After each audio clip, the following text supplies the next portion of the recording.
Então disse o Senhor a Samuel: até quando terás dó de Saul, havendo-o eu rejeitado, para que não reine sobre Israel? Enche o teu vaso de azeite e vem. Enviar-te-ei a Jessé o belemita, porque dentre os seus filhos me tenho provido de um rei. Porém disse Samuel: como irei eu? Pois ouvindo-o Saul, me matará. Então disse o Senhor: toma uma bezerra das vacas em tuas mãos e dize: vim para sacrificar ao Senhor. E convidarás Jessé ao sacrifício, e eu te farei saber o que hás de fazer, e ungir-me-ás a quem eu te disser. Fez, pois, Samuel o que dissera ao Senhor, e veio a Belém. Então os anciãos da cidade saíram ao encontro, tremendo, e disseram: de paz é a tua vinda? E ele lhe disse: é de paz, vim sacrificar ao Senhor. Santificai-vos e vinde comigo ao sacrifício. Santificou-se ele a Jessé e a seus filhos, e os convidou ao sacrifício. Sucedeu que, entrando eles, viu a Eliabe e disse: certamente está perante o Senhor o seu ungido. Porém o Senhor disse a Samuel: não atentes para a sua aparência, nem para a sua altura, e nem da sua estatura, porque eu tenho rejeitado. Porque o Senhor não vê como vê o homem, pois o homem vê o que está diante dos olhos, porém o Senhor olha para o coração. Então chamou Jessé Abinadab e o fez passar diante de Samuel, o qual disse: nem a este tem escolhido o Senhor. Então Jessé fez passar a Samá, porém disse: tampouco a este tem escolhido o Senhor. Assim fez passar Jessé os seus 7 filhos diante de Samuel, porém Samuel disse a Jessé: o Senhor não tem escolhido a estes. Disse mais Samuel a Jessé: acabaram-se os jovens? E disse: ainda falta o menor, e eis que apacenta as ovelhas. Disse, pois, Samuel a Jessé: envia e manda-o chamar, porquanto não nos assentaremos em roda da mesa, até que ele venha aqui. Então mandou em busca dele, e o trouxe, e era ruivo e formoso semblante, de boa presença, e disse o Senhor: levanta-te e unge-o, porque este é mesmo.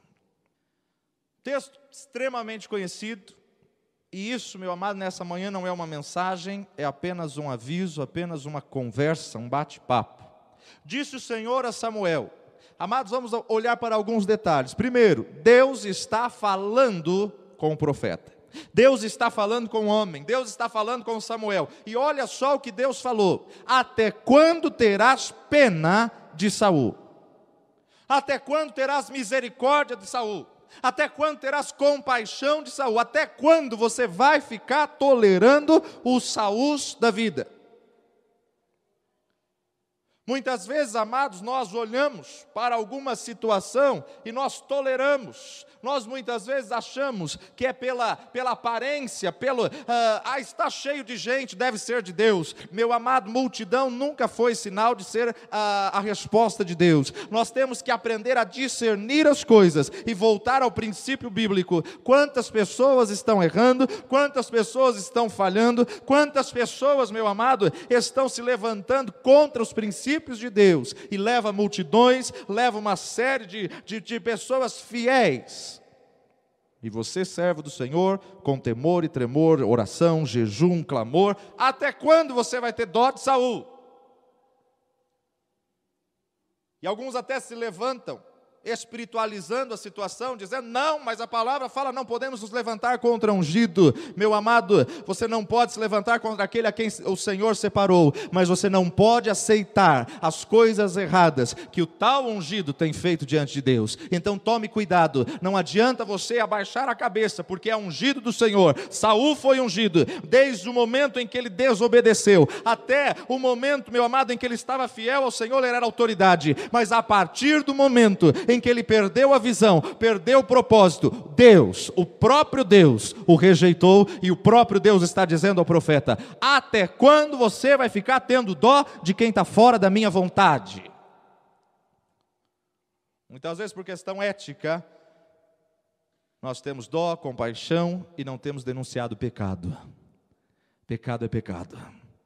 E Deus não te chamou para fazer alianças com o pecado. Deus não te chamou, meu amado, para estar submisso ao pecado. Deus não te chamou, meu amado, para estar aceitando ordens que não venham de Deus. Então, meu amado, aprenda. Deus está levantando o profeta. Deus diz ao profeta o porquê disso. Havendo eu rejeitado Saul, meu amado, foi Deus que ungiu Saul. Saul, você sabe como começou o chamado dele. Um homem que cuidava das jumentas do seu pai. Um homem que cuidava das jumentas e saiu a procurar, porque as jumentas se perderam. Um homem temeroso, um homem submisso, um homem que era servo, prestava serviços. De repente ele sabe que tem um profeta naquela região, e ele diz: vou perguntar ao profeta onde estão as jumentas do meu pai. E chega na casa do profeta, o profeta fala: olha, Saul, na verdade, as jumentas já foram encontradas, pode ficar sossegado, você vai ficar aqui, porque Deus tem algo em especial com a tua vida. Meu amado, o chamado de Deus é algo tremendo. A separação de Saul foi algo lindo, algo maravilhoso. Começou de uma forma gloriosa. Um homem que era temente a Deus, em todas as suas decisões na monarquia, no reinado, ele ia buscar o profeta de Deus, esperava o profeta de Deus falar, mas de repente esse homem perdeu a direção, esse homem perdeu a visão, e agora Deus levanta o profeta e diz: até quando terás dó de Saul, havendo eu rejeitado Samuel? Eu rejeitei Saul, não quero mais Saul. É isso que o texto está nos dizendo, meu amado. Eu rejeitei para que ele não reine mais sobre Israel. Samuel, então enche um chifre de azeite e vem, porque enviar-te-ei a Jessé o belemita, porque dentre os seus filhos, no meio da família de Jessé, me tenho provido de um rei. No meio da casa de Jessé, eu tenho separado um rei, tenho levantado um rei. Eu tenho, meu amado, Deus tem algo que você não sabe. Deus tem algo e planos e estratégias que nós não imaginamos. Meu amado, nós temos algo tremendo de Deus, mas somente quando estamos debaixo da sua vontade, debaixo da sua submissão, quando nós nos colocamos na posição para com Deus. E nesse texto Deus tem uma palavra para nós aqui. Deus escolhe um homem.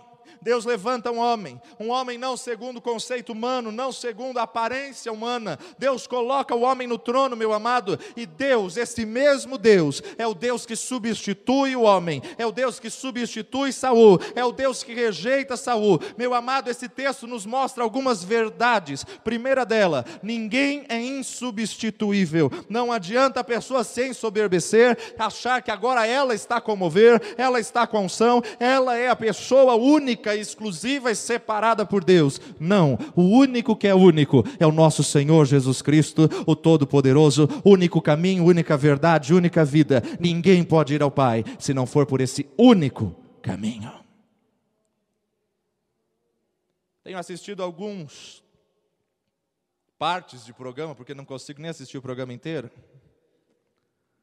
intitulados de evangélicos, onde as pessoas se levantam dizendo que são os únicos donos da unção nos dias de hoje. Meu irmão, líderes, ministérios, querendo que todos os ministérios se submetam a eles, que todos os ministérios estejam aliançados ou estejam submissos, ligados a eles. Isso está errado. Deus não monopolizou a sua unção, Deus não monopolizou, meu amado, o seu chamado. Toma cuidado, meu amado, a palavra de Deus nos diz: aquele que está em pé, cuide que não caia. Saul foi separado, ungido por Deus, o povo pediu, mas foi Deus que ungiu. Deus levantou, preparou uma situação para que o profeta ungisse. Mas, meu amado, ser ungido não te isenta de você estar submisso, de você estar sujeito ao pecado, não te isenta de você estar propenso a cair. Aquele que está em pé, cuide que não caia. Meu amado, Saul se ensoberbeceu, Saul se vangloriou, Saul deixou aquilo subir a cabeça, e ele perdeu a direção, perdeu a visão. Meu amado intercessor, líder, evangelista, missionário, pastor, toma cuidado para não perder a direção. Toma cuidado, porque ninguém é insubstituível. Segunda verdade que eu aprendo nesse texto: sempre que Deus substitui, Ele substitui pelo melhor. Sempre que Deus substitui, a substituição de Deus é pelo melhor. Ninguém é insubstituível. Quem é que escolheu Saul? Saul foi uma própria escolha de Deus. Deus o escolheu e o levou à casa do profeta. Deus o permitiu, meu amado. E ele foi entronizado, ele recebeu a outorga divina de ser rei, tornou-se rei daquela nação, alguém que procurava jumentas, alguém que vivia no anonimato, nem pastor de ovelhas ele era pastor de jumenta. E dura coisa pastorear jumento. Deus não te chamou para pastorear jumento. Embora entrem jumentos no rebanho, Deus te chamou para ser pastor de ovelhas. E este homem pastoreava as jumentas do seu pai. Um homem que vivia no anonimato, ninguém conhecia. E de repente Deus levanta, Deus honra, coloca como rei, o primeiro rei de Israel, como honrou a mim, honrou a você, que está aqui nessa manhã, meu amado. Deus nos tirou do anonimato e nos honra. Agora, quando você analisa a vida de Saul, analisa o currículo de Saul, meu amado, um homem que estava procurando jumentas perdidas, meu amado, isso não é currículo para ninguém. E muitas vezes esse currículo é igual ao meu e igual ao teu. Deus que nos tira do nada. Meu amado, Deus que nos tira e depois Ele nos lapida, trabalha em nós, vem burilar as nossas vidas. E foi isso que o Senhor fez com Saul. Saul foi honrado por Deus, mas o mesmo Deus que coloca é o Deus que também tira. O mesmo Deus que levanta é o Deus que também abate. Se não tivermos submisso à sua vontade, obedientes e na direção dEle, então Ele também abate. Interessante que quando você pega a história de Saul e pega a história de Davi, você chega a uma conclusão. Davi, humanamente falando, numa visão humana, era muitas vezes superior a Saul. E se pudéssemos colocar numa balança, meu amado, se pudéssemos colocar as virtudes, colocar o caráter, se pudéssemos colocar e pesar numa balança, eu acredito que Davi pesaria muito mais, meu amado. E aí vem a pergunta em nossos corações: se Davi também era contemporâneo do tempo de Saul, se Davi vivia no mesmo tempo, na mesma geração de Saul, nós poderíamos nos perguntar: Deus, por que o Senhor não tomou Davi logo? Por que o Senhor já não cortou, evitou? O Senhor sendo soberano, sabia o que Saul iria fazer. Por que o Senhor já não encurtou a história, meu amado? Se viviam no mesmo espaço geográfico, na mesma geração, por que Deus já não colocou direto Davi ao lugar de Saul? Por que Deus não encurtou a caminhada? Por que existem situações que nós precisamos passar na vida com líderes que perderam a visão, com líderes que perderam o propósito? Por que Deus não pega logo Davi e levanta logo Davi? Meu amado, Deus é Deus e Ele escolheu a Saul porque Ele estava dando uma oportunidade a Saul. E Deus, meu amado, muitas vezes dá oportunidade a vidas, oportunidade a pessoas para que elas possam estar submissas, temer e tremerem diante do Senhor. Saul, meu amado, ele teve uma oportunidade de ouro, uma oportunidade única na vida. Saul foi levantado, recebeu a outorga de rei, se tornou rei, meu amado, e o mesmo Deus concede este título, o mesmo Deus concede essa graça, é o mesmo Deus que agora diz a Samuel: Samuel, até quando você vai ter pena de Saul, porque eu já o rejeitei? Quantos ministros de louvor, quantos líderes que o Senhor levanta, e o Senhor dá uma oportunidade. Meu amado, somos mordomos de Deus no tempo de Deus. O Deus que exaltou, o Deus que colocou ali, o Deus que restaurou, o Deus que tirou das trevas, tirou do lamaçal do pecado e colocou numa posição de honra. Esse texto nos ensina, meu amado, que ninguém é insubstituível diante do chamado de Deus. Coloca isso no seu coração. Não é porque você foi chamado, você foi separado, você foi escolhido, que a sua entrada nos céus está garantido. Meu amado, aquele que perseverar até o fim, aquele que permanecer fiel, firmado até o fim, estar num compromisso hoje, não te garante um compromisso amanhã. Então esteja com temor e tremor e com cuidado para não sair da direção que o Senhor te dá. Quando Deus substitui, Deus sempre traz o melhor. E aí Deus trouxe Davi, e o texto diz que Samuel foi à casa de Jessé, e você conhece o texto. Jessé é pai de 8 filhos, 7 estavam com ele. E Deus, meu amado, naquele conjunto de filhos, Deus escolhe um deles, Deus separa um deles, não segundo os olhares humanos, não segundo a forma humana. E aqui nesse texto, verso 12, nos registra uma informação: então mandou em busca daquele que estava afastado, o trouxe, aquele que estava rejeitado, esquecido, era ruivo, de formoso semblante, de boa aparência, e disse o Senhor: levanta-te e unge-o, porque é este mesmo que eu tenho escolhido. Registra essa informação importantíssima: Deus escolheu. Diz o texto, meu amado, que o homem de Deus, o profeta, mandou chamar, fez entrar aquele que estava esquecido, aquele que estava desvalorizado, aquele que estava largado no campo. 1 Samuel nos registra 3 características daquele homem a quem Deus escolheu. 3 características: ruivo, formoso semblante e boa aparência. Interessante notar, meu amado, que isso não são características para a escolha de Deus. Diz o escritor que ele era ruivo, diz o escritor que ele tinha boa aparência ou belos olhos, dependendo da sua tradução. E nós muitas vezes olhamos para isso e falamos: meu Deus, mas por que Deus escolheu um ruivo, formoso semblante e de boa presença ou boa aparência? E Deus fala com o profeta: levanta e unge, porque é este que eu tenho separado. Levanta e unge, porque é esse que eu escolhi. E eu fico muitas vezes a me perguntar: meu amado ruivo, belo semblante ou belos olhos e boa aparência, será que isso é condições ou isso são características para Deus escolher alguém? Será que aqui nós podemos levantar algum princípio de Deus? São predicados para sermos escolhidos por Deus, ser ruivo, belos olhos e boa aparência? Será que esses são os predicados da escolha de Deus? Ah, meu amado, e quem não enquadra nisso então? Quem não é ruivo, quem não tem belos olhos, quem não tem boa aparência? A mim me parece algo um tanto subjetivo olharmos essas 3 características. Que boa aparência pode não ser para mim e para você. Mas o escritor deixa registrado 3 características. Agora nós nos recusamos a aceitar que Deus tenha escolhido Davi por causa desses 3 predicados. Não tem lógica. Deus não escolheria pela aparência, Deus não escolheria, meu amado, pela presença, boa presença, Deus não escolheria por ser ruivo, Deus jamais escolheria o homem, Deus não faz acepção de pessoas, meu amado, Deus não escolhe alguém pela cor, pelos cabelos, pelos olhos. Diante de Deus somos todos iguais. Importa o teu coração, o teu interior. Não importa se seus olhos são verdes, são azuis, são castanhos, porque no prisma nós vamos entender a escolha de Deus. Ah, meu amado, Ele é Deus, Ele é soberano. E aqui nós queremos destacar nessa manhã um aviso de Deus à liderança da igreja. Essa mudança de Saul para Davi é algo muito sério de Deus para nós hoje, na liderança e nos nossos ministérios.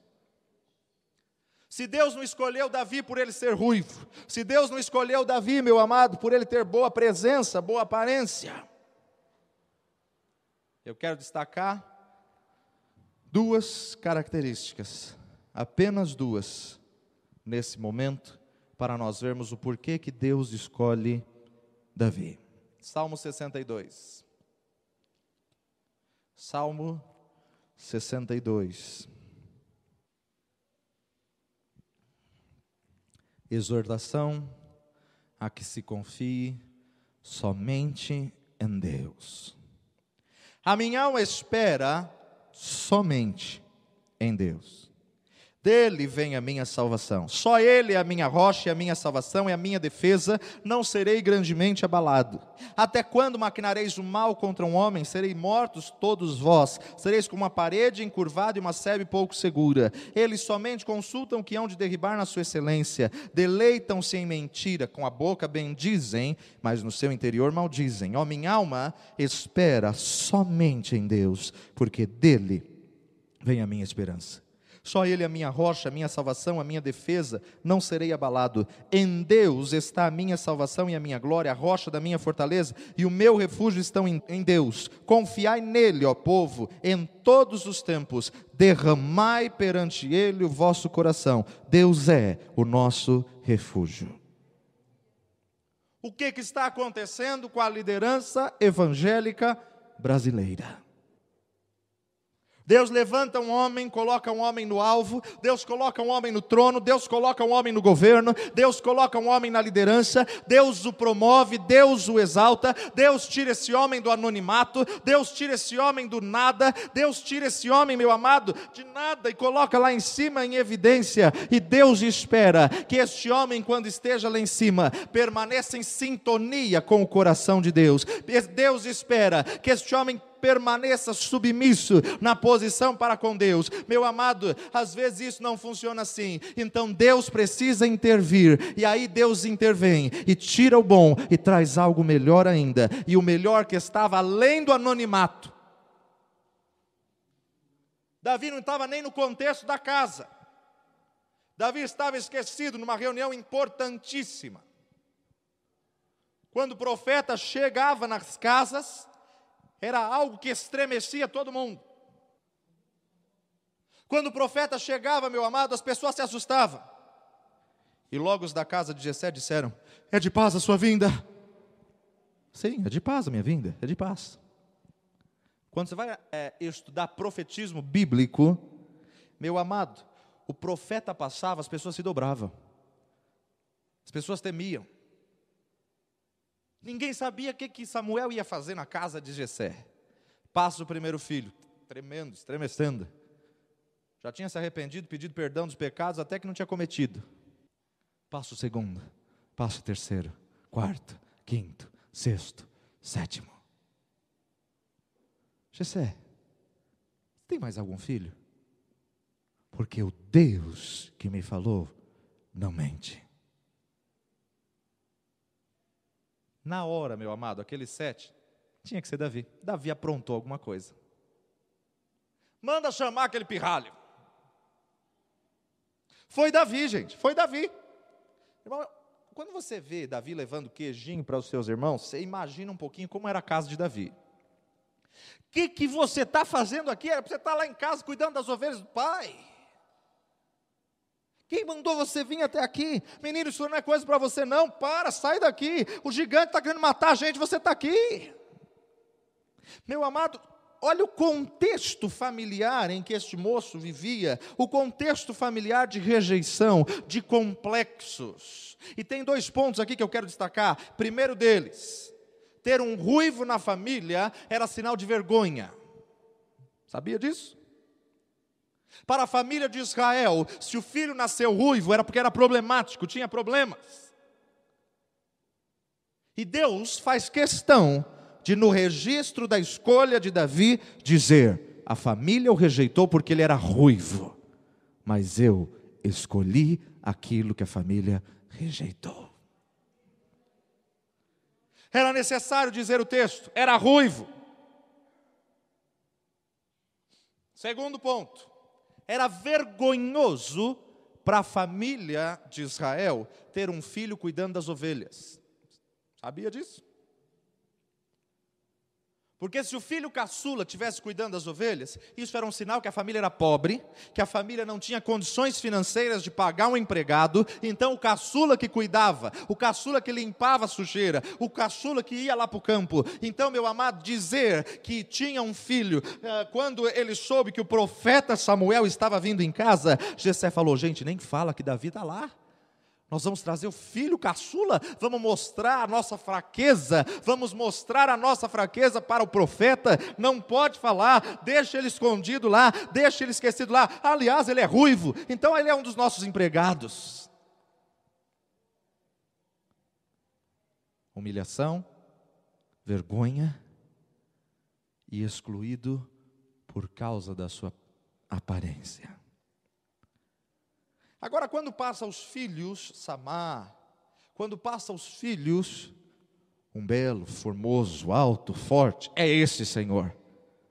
E Deus chama a atenção do profeta: não unja pela aparência. Se Deus já tinha rejeitado Saul, meu amado, não adiantava o profeta levantar um outro irmão de Davi para ser rejeitado também. A escolha de Deus é algo muito importante, você tem que permanecer na posição da escolha do Senhor, meu amado. Samuel chega à casa de Jessé, nem pai, nem mãe de Davi, nem os irmãos citam do menino, meu amado. Davi estava fora do contexto familiar, fora do contexto de relacionamento. A coisa foi tão séria que Samuel teve um conflito. Deus, eu não estou entendendo, já passou 7 filhos. Deus, o Senhor falou comigo que era dessa casa que o Senhor iria levantar, porque o Senhor rejeitou a Saul. Meu amado, Samuel estava num conflito. O Senhor me ordenou que eu viesse até aqui com um chifre cheio de azeite para ungir um homem a rei. Estou aqui, Senhor, já passaram 7 filhos. Não é o primeiro, não é o segundo, não é o sexto, não é o sétimo. O profeta ficou em conflito, o profeta ficou questionando, não é nenhum desses. Samuel não sabia se havia mais alguém ou não, até ele perguntar: Jessé, tem mais algum filho? Jessé, acabaram-se os seus filhos, tem mais alguém? Você ainda tem filho que veio dos seus lombos? Ah, tem um lá no campo, tem Davi. Manda chamá-lo, porque enquanto ele não chegar, nós não nos assentaremos à mesa. Meu amado, as pessoas nem se lembravam, a família nem se lembrava, era uma coisa insignificante para eles, naquele contexto que eles estavam vivendo, na casa deles. Davi vivia no anonimato. Quem sabe você entrou aqui nessa manhã, e eu não sei qual área da sua vida você vive no anonimato, você vive escondido, e Deus está olhando para você, Deus está te chamando. Não importa a tua aparência, não importa, meu amado, a sua presença, não importa como é o seu exterior, não importa quais os complexos que você tenha, não importa qual rejeição que você tenha sofrido, Deus te tem separado para a obra, Deus te tem escolhido para o reino, Deus te tem separado. As pessoas apresentam os outros filhos, mas é você que Deus quer. Mas pastor, eu não sei falar, eu não sei fazer isso, eu não tenho direção como tal pastor, como tal líder, tal apóstolo.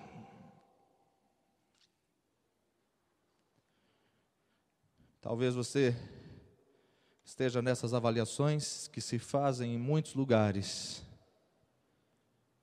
e eu creio na palavra de Deus, que Deus não escolhe como o homem escolhe. E aí a gente começa a estabelecer algumas coisas. Olha só, está entre esses aqui.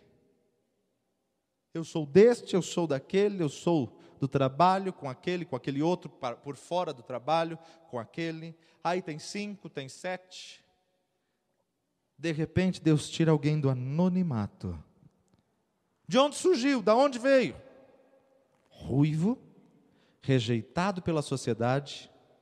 Ruivo, não era bem visto pela família. Deus levanta e Deus tira do anonimato. Não está dentro da perspectiva da casa, meu amado. Deus, o que te levou a escolher a Davi? Porque na primeira leitura que a gente faz, a gente só encontra ruivo, belos olhos e boa aparência. Mas o que levou Deus a escolher a Davi? Meu amado, isso não é uma mensagem, isso é apenas um aviso para você, um aviso para a liderança da igreja hoje. E quando eu olho para o Salmo 62, eu encontro 2 motivos porque que Deus escolheu a Davi. 2 únicos motivos. Primeiro, Salmo 62, verso 1. A minha alma espera somente em Deus. Verso 5. A minha alma espera somente em Deus. Salmo 62, Deus registra 2 características fundamentais na vida para você ser escolhido por Deus. E eu quero acreditar, meu amado, que essas 2 características tiveram um peso preponderante na escolha de Davi. Primeira característica de Davi, ele diz: ó povo, confiai nele, confiai somente em Deus, lança sua confiança no Senhor. Davi era um homem que confiava, meu amado, absurdamente em Deus, rejeitado pela família, rejeitado no contexto, não estava enquadrado na família, mas ele confiava no Senhor. Ainda que teu pai e tua mãe te abandonar, Deus nunca te abandona. Ainda que teu pai e tua mãe te rejeitar, Deus não vai te rejeitar, meu amado. Davi era um homem que confiava absolutamente em Deus. A confiança em Deus de Davi gerava uma confiança no absoluto. Em quem você está confiando? Aonde está a sua confiança? Em quem você tem confiado no seu chamado ministerial? Deus tirou Saul e levantou Davi, meu amado. Samuel diz, era ruivo, de belos olhos e boa aparência. Isso é apenas um pequeno detalhe para pesarmos na balança. O que diferenciou a escolha de Davi era que Davi confiava somente em Deus. Davi levava o povo a confiar somente em Deus. Davi não colocava no povo a confiança nele. Davi não colocava no povo a confiança em outras coisas. Uma época de pressão que vem contra nós, todos os lados da sua vida, nós somos terrivelmente tentados a confiar as coisas que estão ao nosso redor. Me permita, meu amado, com todo respeito, uma pergunta, para que você seja juiz da sua própria resposta. Será que a liderança evangélica brasileira está madura espiritualmente para colocar um líder nacional cristão? Será que nós estamos preparados, maduros, para podermos ter um presidente evangélico nessa nação? Será que líderes religiosos não vão colocar sua confiança no governo, ao invés de colocar somente em Deus? Não, pastor, sabe o que acontece? A gente conhece um político, meu amado. A minha confiança está no Senhor. A minha esperança está no Senhor.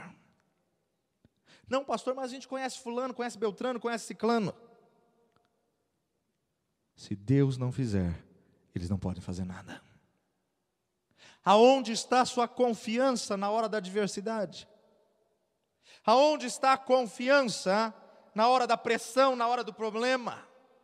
Deus está te perguntando nessa manhã, você quer uma parceria comigo ou uma parceria com as outras pessoas? Meu amado, é com Deus ou é com os irmãos? Confiai somente em Deus. Ó minha alma, espera somente em Deus. Ó minha alma, confia somente em Deus. Deus está procurando uma liderança que confie absolutamente em Deus.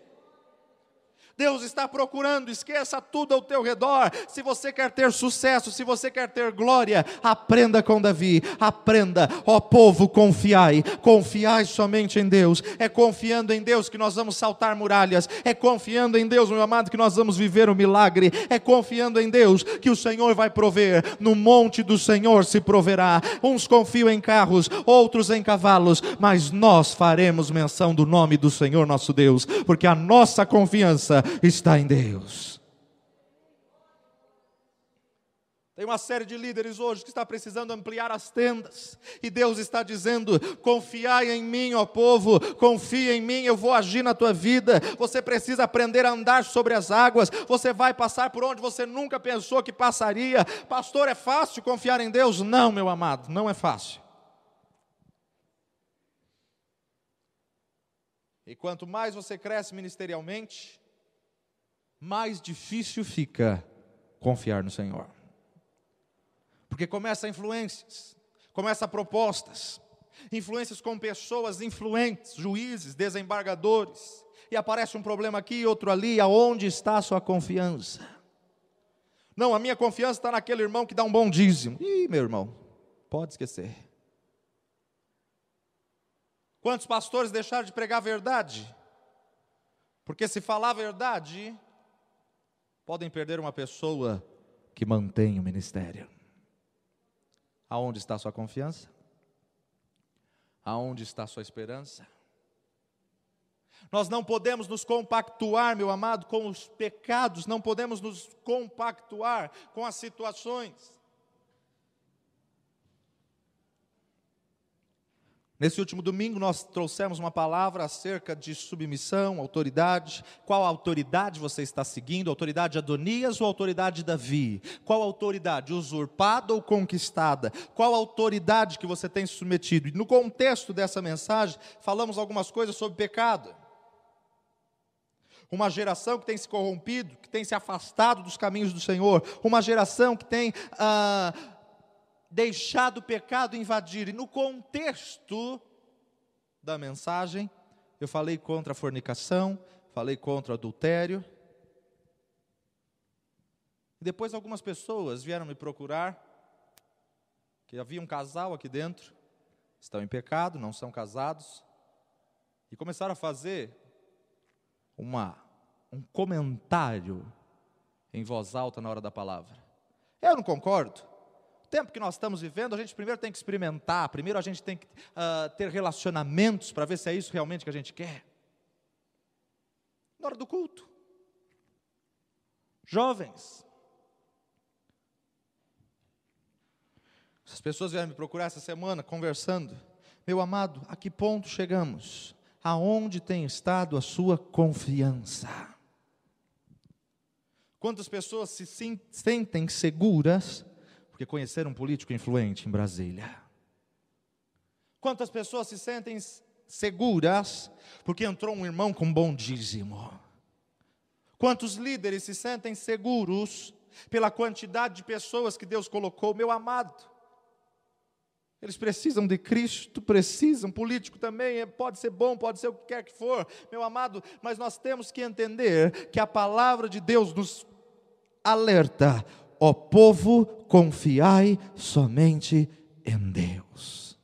É em Deus que tem que estar a sua confiança, porque, meu amado, Davi estava sozinho no campo, mas no campo ele era salmista, no campo, meu amado, ele tinha intimidade com Deus, no campo ele desenvolveu um relacionamento com Deus, e muitas vezes Deus vai te levar para campos de solidão, para campos aonde Ele quer um encontro pessoal contigo, aonde você não tem ninguém ao seu redor, mas você aprende a confiar somente em Deus. Muitas vezes Deus vai te tirar do contexto familiar, Deus vai te tirar das amizades, Deus vai te colocar sozinho. Não é solidão não, meu amado, não é depressão não, é que Deus está te ensinando a confiar somente em Deus. Deus está te ensinando, trabalhando, estruturando você, para que a sua confiança esteja única, exclusivamente em Deus, para que você não esteja firmado na vida de ninguém, para que você não esteja esperando de ninguém. Espera somente em Deus, ó minha alma. Por que Deus focou lá em Davi? Porque Davi confiava cegamente, Davi confiava, meu amado, em todo o tempo, absolutamente em Deus. Davi matou um leão, matou um urso, Davi matou o gigante Golias. Por quê? Porque a sua esperança, a sua confiança estava somente em Deus.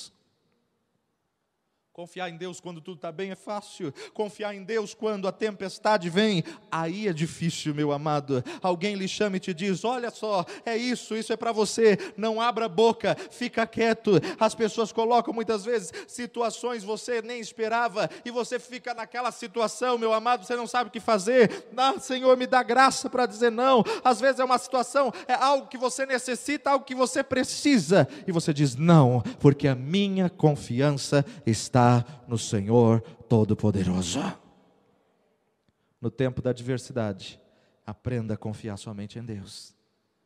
Deus vai levantar um ministério, meu amado, aquele que o líder confia somente em Deus, a confiança está depositada no Senhor. Ainda que eu ande pelo vale da sombra da morte, não temeria mal algum, porque Tu estás comigo. Vale a pena confiar em Deus, vale a pena esperar em Deus. Quem confia em Deus vai fazer coisas extraordinárias. Quem confia em Deus, meu amado, vai fazer coisas tremendas na presença do Senhor. Pode não ter o reconhecimento da sociedade, mas vale obedecer a Deus do que obedecer aos homens. A sua confiança tem que estar firmada somente em Deus. Estamos vivendo um tempo de megalomania, onde as pessoas só acham que o trabalho foi de Deus se reunir multidões, onde as pessoas acham que a igreja só é de Deus se ela estiver lotada e vazando pelos cantos. Nem sempre multidão é sinal de crescimento. Há muitos que estão inchando e não estão crescendo. Estamos vivendo um tempo difícil, amados, em que líderes e pastores têm sido tentados com essa mania de megalomania. Deus te chama a este lugar nessa manhã para relembrar que é preciso confiar mais nele, que é preciso esperar mais nele e lançar a nossa confiança totalmente dele. Deus vai te levar a lugares que você nunca pensou em ir. Confia mais, meu amado, no Senhor. Você vai tomar posse de coisas grandes, de conquistas grandes, porque Deus vai estar à sua frente. Deus precisa de uma liderança evangélica brasileira, meu amado, uma liderança que coloque a sua confiança somente nele. Confia totalmente em Deus. O teu ministério vai mudar, o teu chamado, as obras vão mudar. Você vai começar a pensar grande, pensar como o Senhor pensa. Você vai começar a pensar numa extensão maior, em abundância, mais longe. Por quê? Porque a tua alma espera e confia somente em Deus. 62:8, confiai nele, ó povo, em todos os tempos. Segundo e último ponto, 62:8, derramai perante ele o vosso coração. A maior necessidade da igreja evangélica brasileira são líderes que aprendam a derramar o seu coração na presença de Deus. Meu amado, Deus não pode dar asa para ninguém, porque muitas vezes Ele dá um pouquinho de asa, a pessoa já se ensoberbece, a pessoa muda de comportamento, vira estrela, luzes, câmera, ação, holofotes. Soberbo, orgulho. Davi não conhecia isso. Davi era simples, Davi era do campo. Davi dizia: derramai perante ele o vosso coração. Deus é desejoso de exaltar as pessoas, mas muitas vezes, meu amado, Deus exalta um pouquinho, a pessoa se exalta, basta crescer um pouquinho e não serve, já fica procurando títulos para mudar. Está uma onda apostólica que a gente tem que tomar muito cuidado. E uma mentira tem sido disseminada na mente cristã, que se não for apostólico, não vale. Igrejas têm pregado coisas distorcidas da palavra. Meu amado, Jesus nunca falou que um ministério era mais que o outro.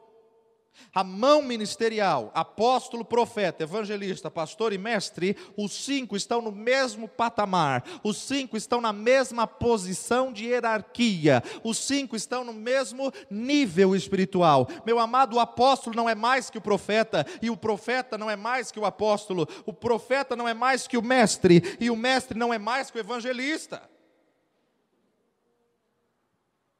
Só que uma mentira que tem sido pregada insistentemente na mídia evangélica: se a sua igreja não é apostólica, saia dela. Até quando nós vamos deixar essas mentiras serem pregadas? E com isso, todo mundo corre para ser ungido apóstolo, ou então se unge apóstolo. O que faz o chamado não é o título. Não adianta a pessoa ter um título apostólico se ela não tem unção para aquilo. Vai se quebrar. Vai quebrar a cara. Por quê? Porque está com uma presunção, almejando coisas que não foi chamado para fazer. E meu amado, quando Deus chama alguém para pastorear multidões, para ter uma igreja de 10.000, o galardão dessa pessoa vai ser o mesmo daquela pessoa que Deus chamou para alcançar um, que está lá na África sozinho. O mesmo. Deus não vai pesar galardão pela quantidade de obras, mas Deus vai pesar galardão pela obediência. Se Deus te chamou para ganhar uma vida, não adianta você querer ganhar 10.000, porque a tua recompensa e o teu galardão é para uma vida. E quantas pessoas querendo multidões e multidões, vamos entrar num mover apostólico para a nossa igreja ir para 20.000 pessoas. consegue pastorear nem 100, quer ir para 20 mil? Estão ungindo o povo apóstolo sem sabedoria, sem conhecimento. Um monte de gente não sabe nem onde é Filemão na Bíblia, está sendo ungido apóstolo.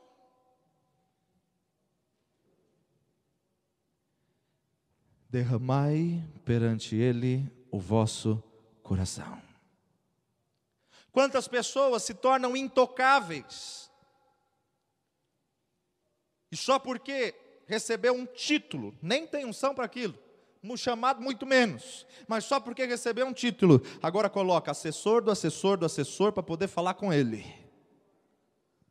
Irmão, preciso falar, não, fala com o meu assessor, resolve com ele, depois ele me liga.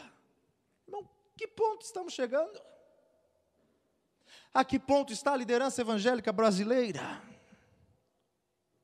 Deus está precisando de uma liderança que se prostre diante dele, de uma liderança que se curve diante dele, que uma liderança que rasgue o seu coração na presença dele, uma liderança, meu amado, que clame: Deus, eu não sou nada, se não for o Senhor na minha vida, eu não posso fazer nada, eu dependo totalmente do Senhor. Para onde iremos nós, se só tu tens as palavras de vida eterna? Incrível, irmãos, chega num nível, chega num crescimento da igreja, parece que entra um demônio no meio da liderança, que se chama cheio de si. Um dia desse chegou às minhas mãos um cartão de um líder religioso. Meu amado, no cartão tinha mais de 20 títulos. Só faltou ele colocar vice-deus, ou então quarta pessoa da Trindade, que o resto tinha. Interessante que quanto mais título a pessoa tem, menos ela faz. Eu não consigo entender como uma pessoa se intitula de missionário se ela nunca ganhou ninguém para Jesus. Como uma pessoa se intitula de mestre se ela nunca deu aula para ninguém. Como uma pessoa se intitula de pastor se ela nunca pastoreou ninguém? Mas as pessoas estão em busca de títulos. Derramai perante ele o vosso coração.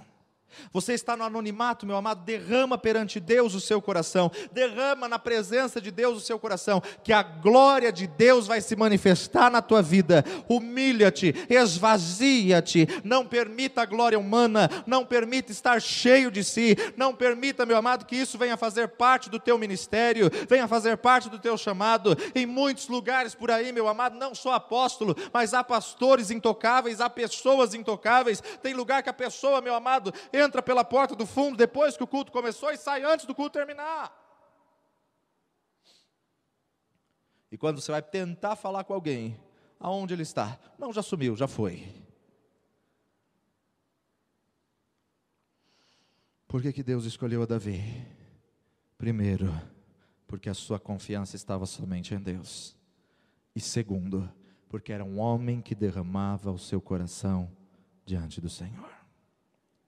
Quando a liderança evangélica brasileira aprender a confiar somente em Deus e aprender a derramar o seu coração na presença do Senhor, Deus vai mudar os tronos e vai substituir os líderes.